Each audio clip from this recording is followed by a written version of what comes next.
তুমি কে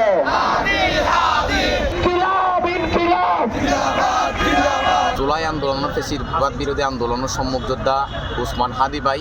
ও আর সম্মুখ সারি যোদ্ধা আছিল পাশাপাশি জুলাই গণঅভ্যুত্থান পরবর্তী যে ভারতীয় আধিপত্যবাদ আর বাংলাদেশ ফেসিবাদ এই দুই আধিপত্যবাদ ফেসিবাদের বিরুদ্ধে সবচেয়ে বেশি ভূমিকা রেখিল জোরালো কণ্ঠে ও এর বিরুদ্ধে আওয়াজ তুলিলে বলতে হাদি ভাই কিন্তু আর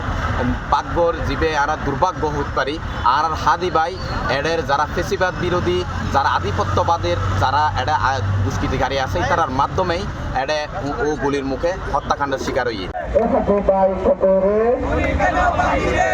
আর হাদি ভাই গত হালিয়ে শহীদ হই এর প্রেক্ষিতে আর দেখি দিই জুলাই গণঅভ্যুত্থান পরবর্তী সময়ে যারা জুলাই আন্দোলন যারা নেতৃত্ব দিয়ে তারা নিরাপত্তা দিবের হতা যারা দেশ জাতির নিরাপত্তা দিবের হতা এই জায়গা তার আর কাঙ্ক্ষিত যে বিচার সংস্কারী নারায়ণ দেখি দিন শেষে আমরা দেখি জুলাই গণঅভ্যুত্থান পরবর্তী যারা জুলাই সম্মুখ যোদ্ধা আছিল তারা টার্গেট করে হামলা করন তারা হত্যা করন এই নারা নিত্যদিনের সঙ্গীর মতো গীত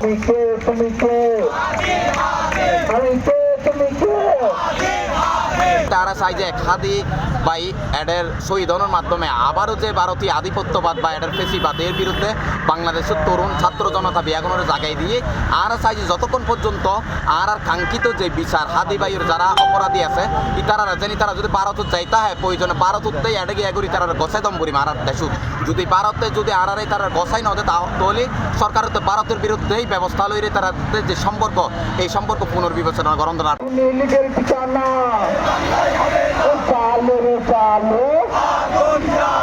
পাশাপাশি আমরা যে 2000 শহীদ আছে জুলাই আন্দোলন বা দীর্ঘ 17 বছর ফেসিবাদ বিরোধী আন্দোলন এটা শেখ হাসিনার আরা ওই দিক ভারত যেহেতু আর পার্শ্ববর্তী আর বন্ধু রাষ্ট্র হিসেবে তারা ফেভার হতা কিন্তু তারা আর নিজেরাই হতে বাধ্য হয় ভারতের মতো বন্ধু তাইলে আর শত্রু তাইবে দরকার নাই তো ওই ভারত যাতে আর শেখ হাসিনার এই আর মাস্টার মাইন্ড জুলাই আন্দোলনের হত্যাকাণ্ডের উড়ে যান ফিরে দেয় তো আর সর্বশেষ আর একখানেই আর দাবি হলতে আর একখান নতুন বাংলাদেশ চাই আর হাদি ভাই যে হই জান দিব জুলাই দিব না এই জুলাইয়ের প্রেরণা যে বাংলাদেশ এই হাদি ভাই বা আবু সাইদ ওয়াসিম মুগ্ধ ইতার আত্মত্যাগের বিনিময়ে যে জুলাইয়ের প্রেরণার বাংলাদেশ এই বাংলাদেশে আমরা প্রহার চাই।